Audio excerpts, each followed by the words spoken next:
outrageous allegation about Ellen yet. Toxic, phony, hypocrite, liar. That's what she is. I have this crazy idea that I will order pizza. And so if I do, I don't want it to go to waste. Who will eat pizza if I...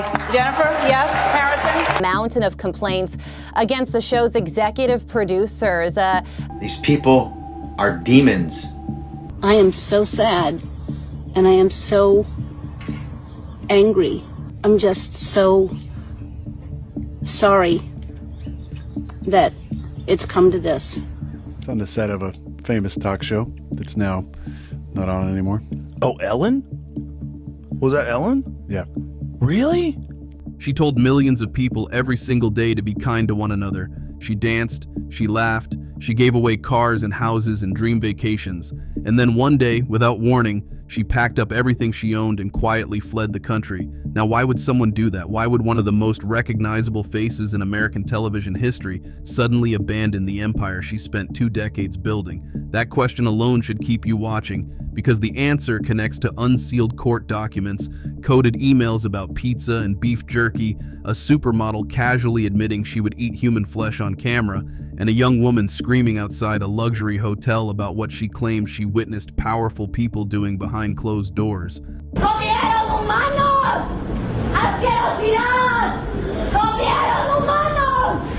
None of this is fiction. Every single piece of this puzzle comes from public records, on-camera interviews, and first-hand testimony. And by the time we reach the end of this, you are going to understand why the most beloved host in television history may have been hiding the darkest secret in Hollywood. Let's start where the cracks first appeared, because for years, the warning signs were right there in plain sight. The daytime queen built an empire worth hundreds of millions of dollars on a single, simple brand promise: kindness. Every episode ended the same way. Every audience member left feeling warm and fuzzy. The whole operation was a masterclass in public relations, a perfectly polished machine designed to make one woman look like the most generous, most lovable, most trustworthy person on the planet. But the people who actually worked inside that machine, they tell a very different story. By the summer of 2020, 36 former employees came forward in a massive expose that ripped the curtain wide open. What they described wasn't just a difficult workplace, it was a kingdom of fear. Staffers talked about something they called the Queen's Gaze. This moment when the host's eyes would narrow, her cheekbones would tighten, and she would look at you like she was deciding whether you deserved to keep breathing. Former crew members said there was an unspoken rule inside the studio. If you passed her in the hallway, you did not make eye contact. You looked at the floor, you kept walking, you prayed she didn't notice you. The turnover rate was absolutely staggering. One insider claimed the show burned through 9 different stage managers in a single season. 9. That's not a revolving door, that's an ejection seat. And the stories didn't just come from anonymous staffers. Comedian Margaret Cho went on record about her own experience. Cho had known the host since the 1980s, back when they were both grinding it out on the stand-up comedy circuit. They had history. They had shared stages. So when Cho finally appeared as a guest on the daytime show years later, she expected at least a hint of recognition. Instead, the host treated her like a complete stranger, as if they had never met, as if those years on the road together simply didn't exist. But the pettiness went even deeper than that. Cho revealed that the legendary David Bowie had appeared on the show and spent a significant portion of his segment raving about an outfit Cho had worn to his concert the night before. Bowie was genuinely excited about it, mentioned her by name, praised her style, and the host cut every single second of it from the broadcast. A producer who was close friends with Cho had to call her privately and explain what happened, telling her that Bowie had gone on and on about her, but that the footage would never see the light of day. Whether that was a time constraint or something more personal, the message was clear. This was not a kind person running a kind show. Ha Muscat, who worked on the show back in 2003, didn't mince words when the scandal broke. She called the host a phony, a liar, and a hypocrite. She said everyone on set was petrified from day one, that the culture of fear wasn't some recent development. It was baked into the foundation from the very beginning. Toxic, phony, hypocrite, liar. That's what she is. Mountain of complaints against the show's executive producers. You can't be yelling at crew this way. You can't be yelling at people this way. She laughed and she said, Every production needs their dog. The studio eventually launched an internal investigation. A few executives were let go. The host delivered a tearful on-air apology, but the damage was done. The ratings never recovered. The audience had finally seen behind the mask, and they didn't like what was staring back at them. But here's the thing, the toxic workplace scandal, that was just the surface layer. Because while America was debating whether a talk show host was mean to her employees, something far more disturbing was unfolding in courtrooms and classified document dumps that would eventually connect some of Hollywood's most famous names to one of the most notorious criminal networks in modern history. When the sealed court files related to disgraced financier Jeffrey Epstein began to be released to the public, investigators and lawmakers who reviewed the unredacted communications noticed something deeply unsettling. The people in Epstein's inner circle didn't communicate like normal human beings. They used a bizarre, highly coded language that, on the surface, looked like a bunch of wealthy adults obsessing over cheap fast food. The words pizza, pasta, grape soda, and especially beef jerky appeared over and over again in urgent, high-priority communications between billionaires, power brokers, and global elites. Now think about that for a second. These are people who employ private chefs, people who dine at Michelin-starred restaurants on a Tuesday afternoon without thinking twice, people whose entire lifestyle revolves around health, wellness, and longevity, and yet their most classified, most sensitive communications read like a takeout menu from a gas station. One email read, "The crew really appreciated the pizza." Another said, "This is better than a Chinese cookie," followed by a suggestion to go out for pizza and grape soda.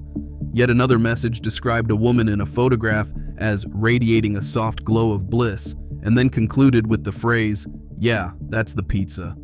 Representative Anna Paulina Luna, who reviewed these documents, confirmed publicly what millions of people online had already suspected. These were not references to food, these were coded euphemisms, and what they actually referred to is so disturbing that even seasoned investigators had trouble reading through the full transcripts. One particularly chilling exchange showed Epstein himself reacting to a series of videos that were sent to him. His response was blunt, "I watched all of these. Don't send any more." The person who had sent them replied in a panic, saying they couldn't stomach what they had seen, that they were still fragile from the last batch, and that they were scared of shadows. Whatever was on those videos was enough to rattle people who were already deep inside this world. Let that sink in. And then there was the beef jerky. Multiple emails in the Epstein files reference jerky in ways that make absolutely no sense in a culinary context. One message talks about someone named Francis coming over to show Epstein how to make jerky, bringing a taste of his jerky recipe from the restaurant. Another email sent directly to an associate named Steve Hansen reads, "Hope you're feeling better. Did you analyze the jerky?" Analyze? Who analyzes beef jerky? Another message gushes, "We are ridiculously excited and beef jerky delicious. Thank you, thank you, thank you, thank you." Investigators and independent researchers who have combed through these files believe the word jerky may be a reference to something far more sinister than dried meat. Some have speculated it refers to human tissue, possibly connected to illegal experimentation, or something even more unthinkable. Which brings us to one of the most disturbing moments ever captured on a daytime television program. During a casual, lighthearted interview segment, model and media personality Chrissy Teigen was asked a seemingly playful question about whether there was anything she wouldn't eat. Her answer floored the audience. She stated, without hesitation, that there was nothing she wouldn't try. And then she went further. She said, and these are her exact words, "If the person okayed it, I would eat a human." She then posed a hypothetical about being at a fancy restaurant where a tiny piece of human meat was offered. The other people on set recoiled. They said no, absolutely not. But Teigen seemed genuinely confused by their reaction, as if her answer was perfectly reasonable. Now on its own, you could dismiss that as a bizarre attempt at edgy humor, but when you place it alongside what happened in 2009, it stops being funny entirely. A young model named Gabriela Jimenez was filmed outside a luxury hotel in a state of complete psychological collapse. She was sobbing uncontrollably, shaking, screaming at police officers that she had just witnessed powerful guests inside the hotel consuming human flesh. The footage is raw and deeply unsettling. Whether her claims were true or whether she was experiencing some kind of breakdown, the video exists, it's publicly available, and it has never been adequately explained or investigated. And while we're talking about young, vulnerable people being chewed up by this industry, we cannot skip over what happened to Justin Bieber on national television. At the height of his teenage fame, Bieber appeared on the daytime show to promote his music. But instead of keeping things professional, the host brought up paparazzi photographs that had been taken of him completely undressed during a private vacation in Bora Bora. Bieber was visibly uncomfortable. He explained that the photographers had hidden in boats, disguised as fishermen, to capture the images without his knowledge or consent. He described feeling completely violated, and the host's response? She projected the photos onto a massive screen behind him for millions of viewers to see. She then began interrogating him about a woman visible in the background of the image, pressing him repeatedly about whether they were dating. He literally said on camera, "Why are you putting me on the spot like this?" And she just kept going. A grown woman publicly humiliating a teenager about his naked body on national television, and the audience laughed along because the host told them it was funny. This is the same person who told the world to be kind. Now let's talk about the international dimension of all this, because the Epstein network didn't stop at the American border. Among the unsealed evidence was a short video clip showing Epstein receiving a private, after-hours tour of the Louvre Museum in Paris. His personal guide wasn't some random docent. It was Jack Lang, the 86-year-old former French Minister of Culture. Lang admitted publicly that he had known Epstein for years, had flown on his private planes, and had ridden in his personal vehicles. But he insisted he had no knowledge of any criminal activity. That defense collapsed almost immediately when investigative journalists at the French outlet Mediapart revealed that Epstein had opened an offshore financial account in the US Virgin Islands, and half the shares in that account were owned by Lang's own daughter, Caroline. Her name also appeared in Epstein's final will, signed just 2 days before his death in a maximum security facility. He had promised her $5 million. Caroline Lang claimed the offshore account was intended for art investments and that she was never actually paid.